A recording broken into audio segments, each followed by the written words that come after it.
Hey everyone, I thought I'd do a couple of things really quickly.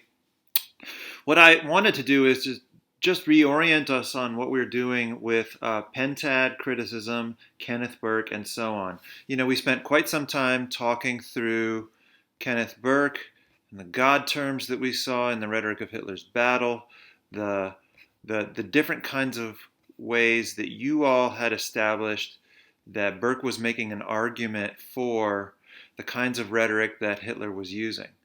Now, what we got in today's reading is a return to the kinds of things that we're going to be doing for this second paper. I'm going to scan down really quickly to this particular thing on our website called More Work with Pentatic Criticism. It's probably from a couple of weeks ago now, to get us back on track. So remember that what we're doing is we're trying to establish a pentatic ratio that would help us understand the different kinds of ways that people use rhetoric in order to justify their beliefs. Now, what does that mean in context?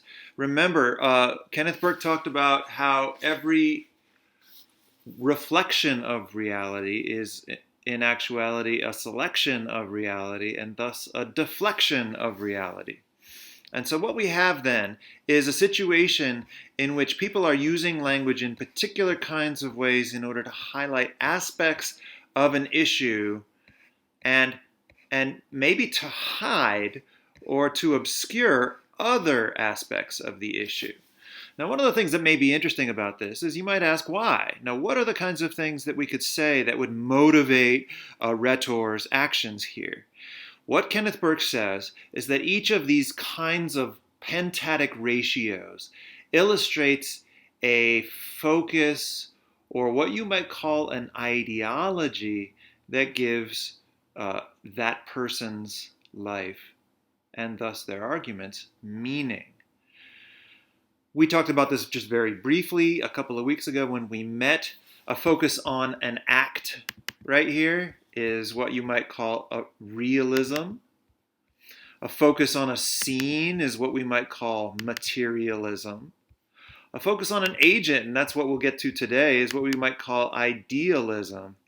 And let's just skip down, focus on a means or an agency is what we might call pragmatism. Now, in turning to ideology here, I don't want us to get all critical theory with this. I think what's most important here is that we establish that pentatic ratio and figure out how it skews language in a particular direction. As we'll see in the article that we read for today, if someone features an agent, that is a person, or in the case of Donald Trump, himself, they're being idealistic. Now, how can you say idealistic?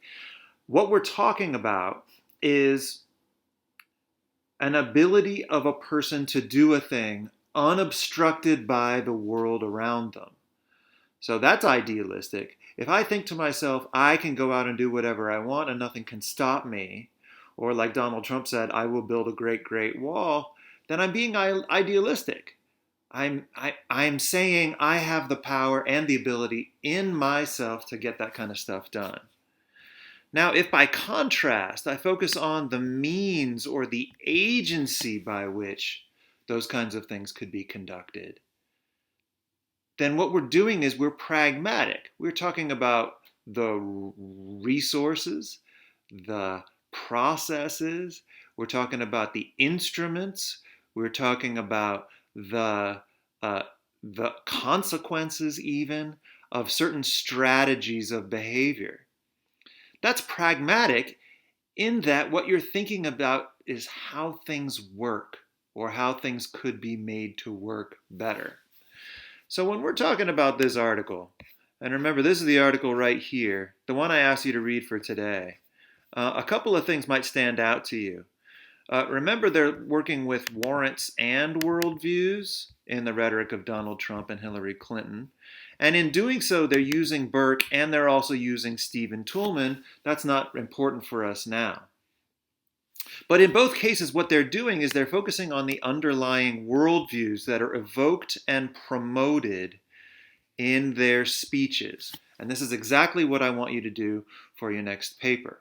When we're doing a dramatistic analysis of of Donald Trump and Hillary Clinton's speeches, we are looking for what we can learn about a person based on which parts of the event that they emphasize and which they do not. That's what we've been doing the entire time. So when we get to Donald Trump, what they immediately argue is that he's using agent-scene arguments. That is, that he is an agent and he will affect a scene. He will do something. And that his focus on himself as an agent is always preeminent in his speeches. So the first example they give is, I will build a great, great wall. And that seems very clear. Examples like this in your own papers will be the way that you sink home an argument that someone is using a particular ratio. The authors say right here, these grounds can be viewed as a legitimate voting reasons if voters believe in the power of individual agents to accomplish such tasks. They go on to say Trump did not promise incrementalism or compromise. He promised swift and complete transformation of the current political system based on his intrinsic qualities as an agent. They end by saying, even if voters did not view themselves as powerful individuals, by establishing consubstantiality, that is, an identification with Trump, they could vicariously become powerful by believing in and voting for him. So this is how an argument sinks home to a Trump voter, is they hear him saying all the things he's going to do and they believe in him. They are persuading themselves that he is the person who can complete it. Now, again, we see this with we're going to make America great again. It is a focus on we and thus on him, an agent accomplishing something big to change the scene in the United States. Now, by contrast, Clinton's agency-agent arguments focus on agency there are the methods by which one would go about accomplishing her agenda. So what they say right here, the two primary features that constitute Clinton's agency-agent ratio are her emphasis on agency and her devaluing the agent as a primary driver of political acts. Clinton's campaign rhetoric serves as a useful foil, that is a foil to Trump, for understanding the differences in political dramas. So she's focusing on the tools necessary. She's focusing on how people could serve one another, how they could cooperate, how there's a basic bargain at play.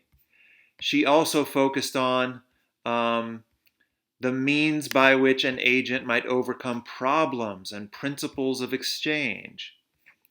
So throughout the speech that they use in this one, and in fact I think they're calling on two different or maybe even three different speeches, agents are subservient to opportunities available to them, and they're not being idealist. What does this all mean for your papers? Look for specific examples in the work or works of a particular author as a way of saying, what is their overall worldview?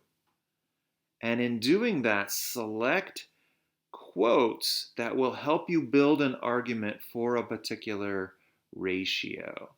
Like we see here, what they're doing is they're making a long argument based on the overall work of Trump and Clinton in 2016 as evoking a particular worldview.